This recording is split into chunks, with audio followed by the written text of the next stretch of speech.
घटना घटी है जिसका हम लोग कभी कल्पना भी नहीं किए थे, सपने में भी नहीं सोच सकते थे कि वो इतना बिंदास लड़की, इतना खुश रहने वाली लड़की, इतना बोल्ड बात करने वाली लड़की।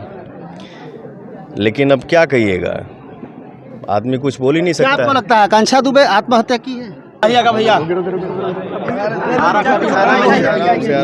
आराम से माँ की आंखों का आंसू थम नहीं रहा है। पवन जी आराम से कैसे लड़ेंगे इस माँ के लिए?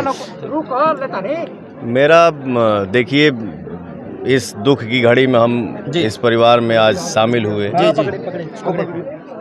और ऐसी घटना घटी है जिसका हम लोग कभी कल्पना भी नहीं किए थे, सपने में भी नहीं सोच सकते थे कि वो इतना बिंदास लड़की, इतना खुश रहने वाली लड़की, इतना बोल्ड बात करने वाली लड़की।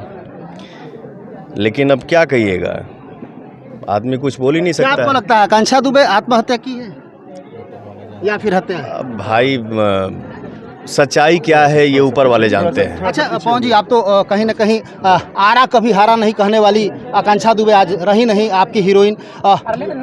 तमाम इनके परिजन काफ़ी दुखी है, क्या कहेंगे? किस तरह की लड़ाई इसके लिए इनकी मां के पक्ष में किस तरह का साथ देना चाहेंगे? आप चूंकि पॉलिटिकल रूप में भी काफ़ी स्ट्रांग हैं।